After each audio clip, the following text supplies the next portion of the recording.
Hi students, welcome to Social Studies class, and we are continuing our agriculture lesson. And in the previous class we have discussed about various technological and institutional reforms and changes, and we discussed about Gramdan and Bhudan, which was started by Vinoba Bhave. Okay, and we even discussed how the problem was faced during the Green Revolution and all. Okay, now students, during the Green Revolution there was a lot of changes in our agriculture sector. Not only the agricultural production, apart from agricultural production, allied activity like animal husbandry, okay, cattle rearing you can take, fishiculture, sericulture, all these different sectors were increased. Even Operation Flood Project or White Revolution was also started. White Revolution.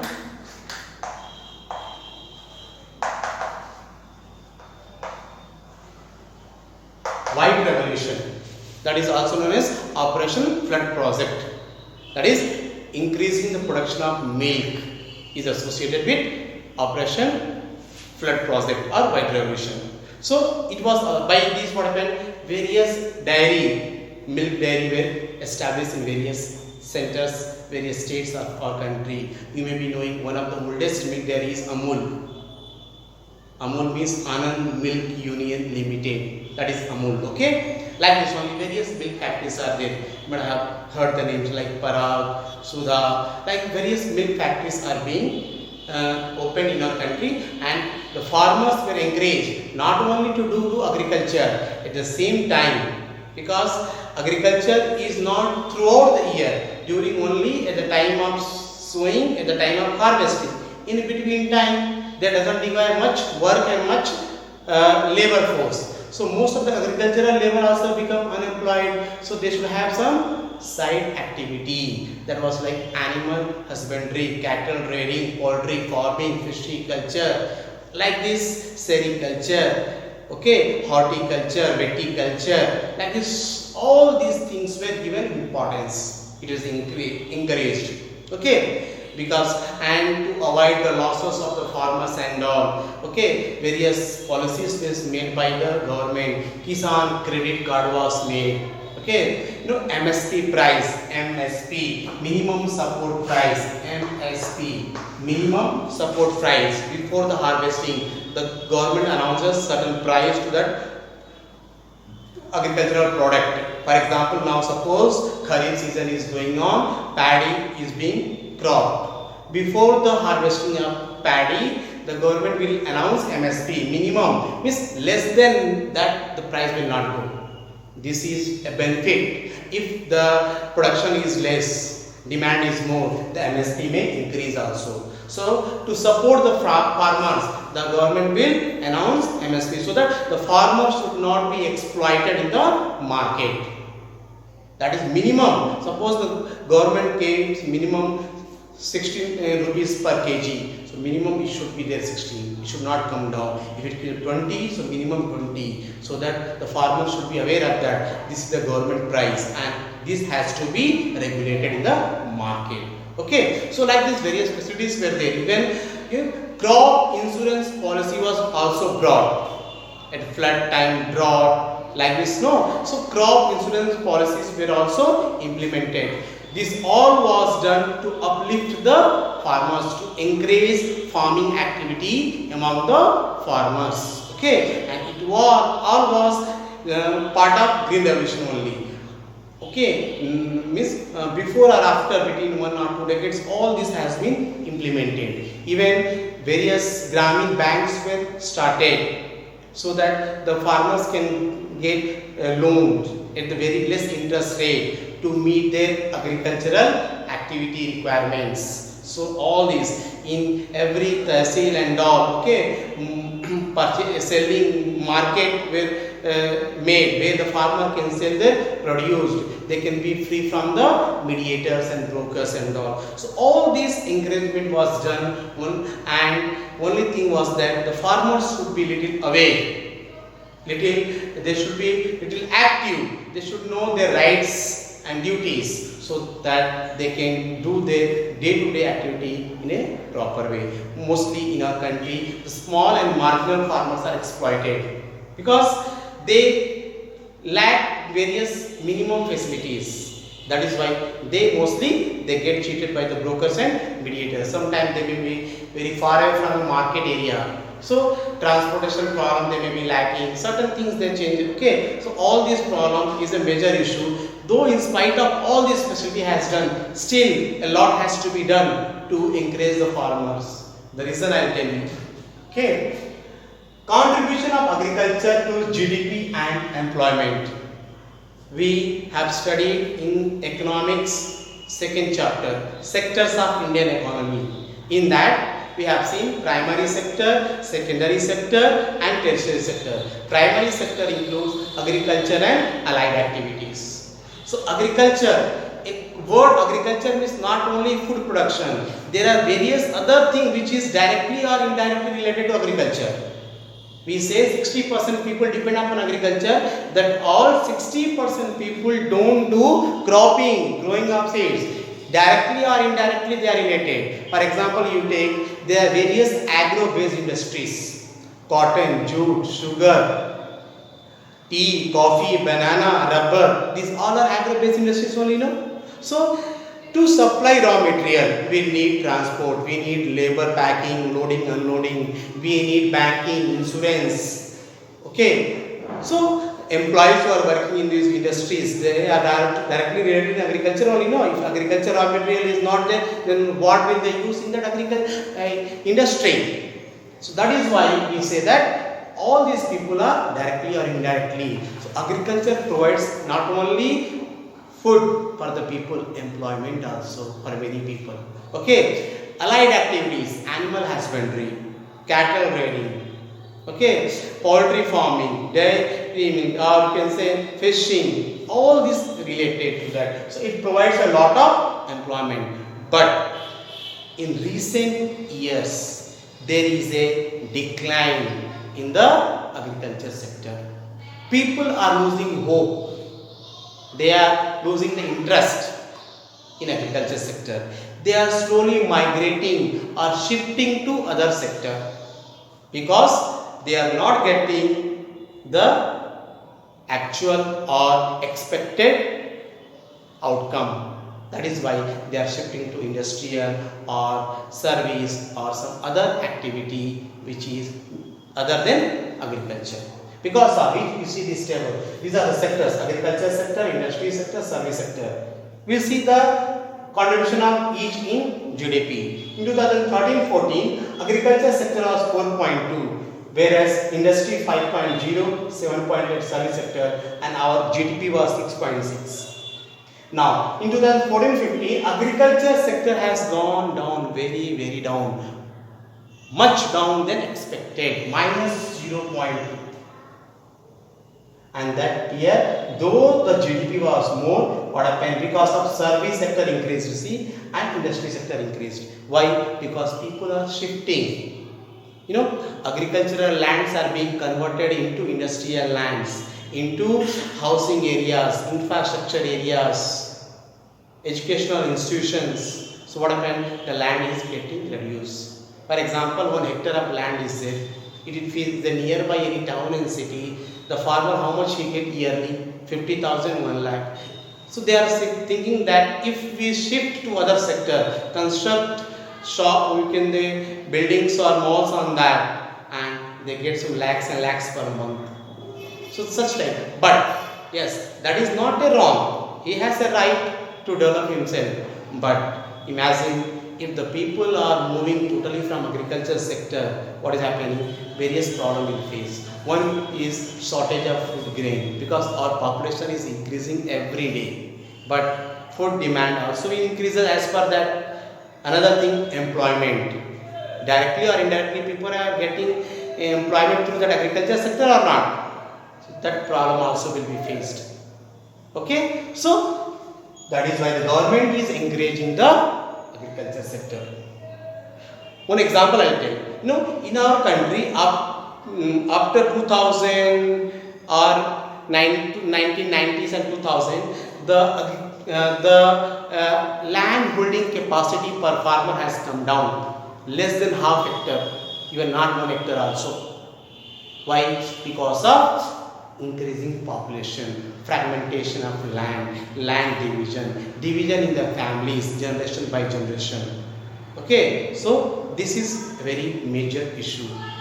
And we say India is agricultural land. What is the use of by saying this when we don't have sufficient food grain, when we import? You know, in our country still 40-50% people depend on agriculture. Sorry, do agricultural practice.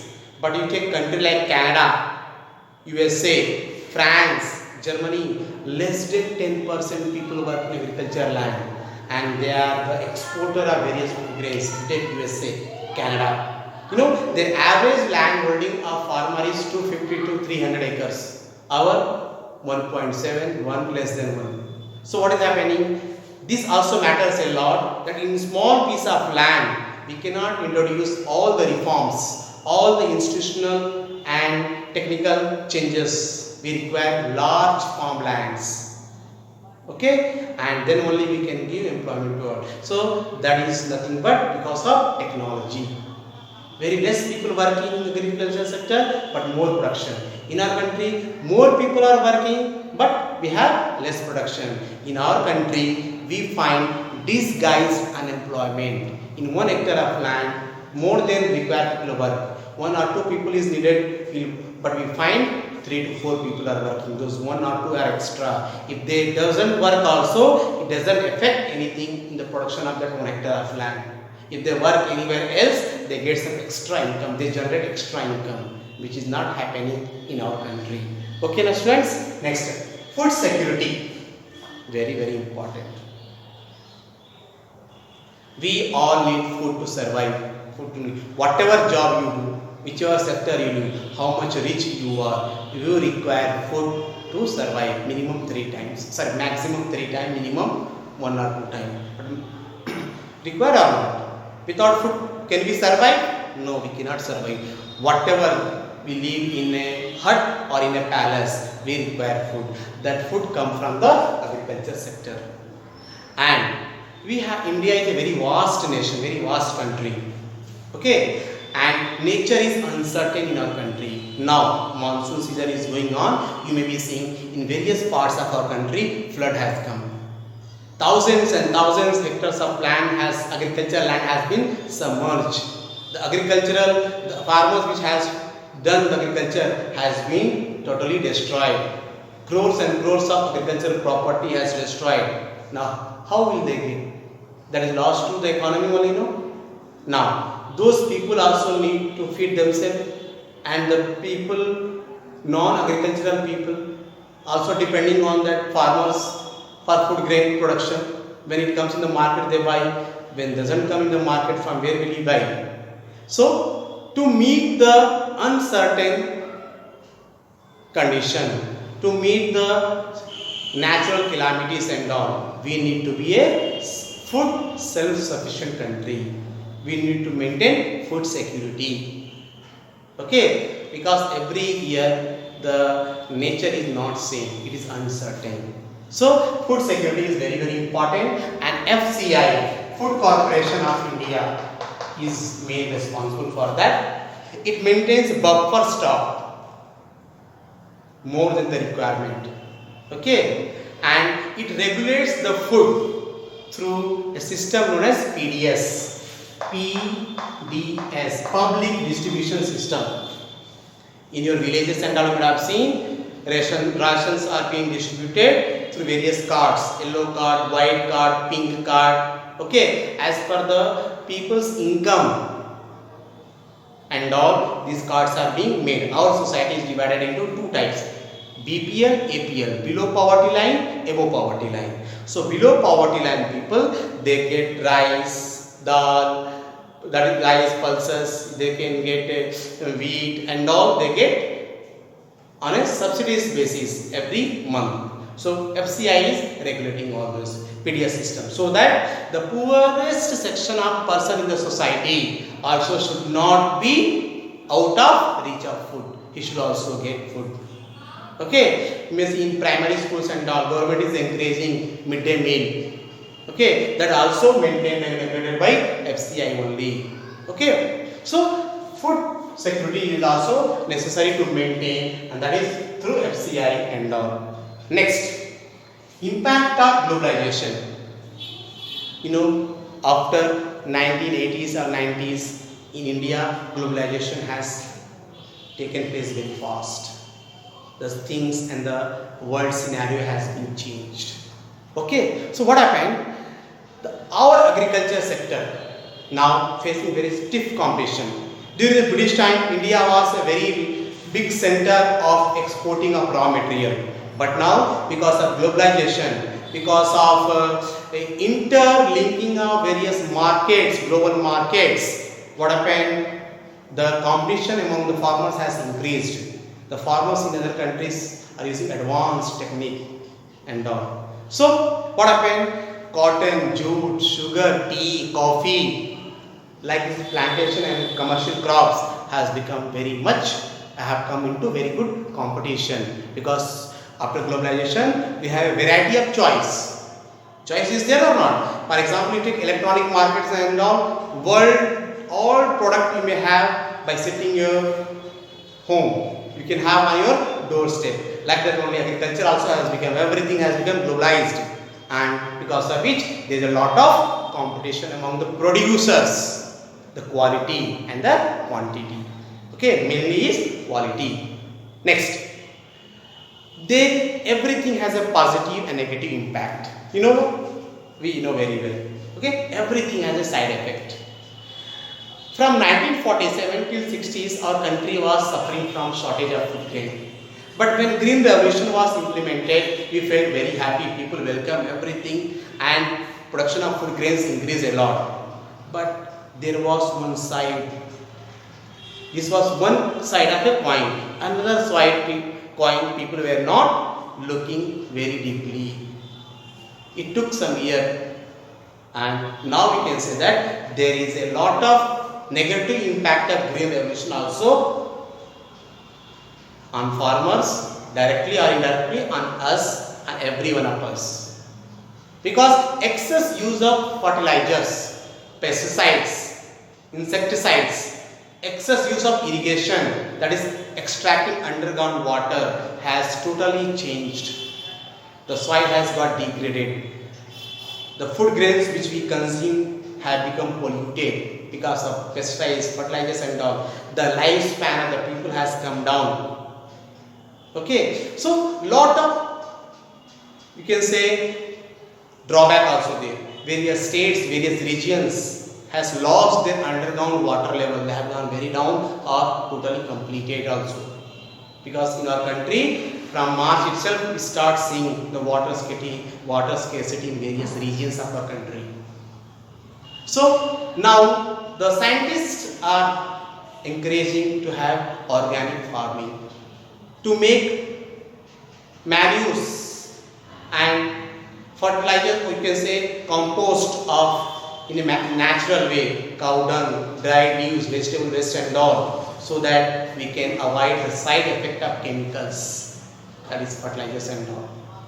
Okay, so there is a lot of pressure on the agricultural land. That is very common point, because the land size is decreasing in our country. Because of decreasing land and increasing population, you have to grow the food grains as per the demand. So there is a demand of more food grain on the available piece of land. Because of it, still many parts of our country we are not finding people opting for the organic farming, because it is little slow process. The production will not be as much as when compared to we use the chemicals, but chemicals are very harmful to our health and environment. Okay, so if we bring certain reforms and changes which we can replace these chemicals to organic, will be more better for our health and environment. So students, I hope so you have understood this. You go through the lesson, and if any doubt, you write in the comment box, and I will try to explain those doubts in the next class. By the time, Take care. See you.